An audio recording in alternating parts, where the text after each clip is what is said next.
În caz că nu v-ați dat seama, ăsta e un loc de joacă pentru copii. Ia uite-te și tu. Eu nu mi-aș lăsa copilul aici. ANPC-ul, domnul Piedone. Veniți și aici să vedeți. Domnul Horia Constantinescu. Nici nu vreau să mă gândesc când s-a rupt ăsta. Dacă s-a rupt cu un copil, asta vreau să zic. Câți bani s-au băgat în astea?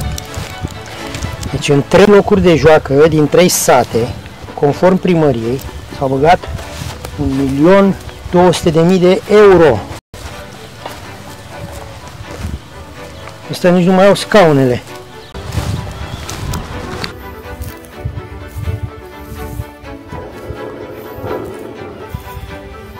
Aici imaginea repăsării.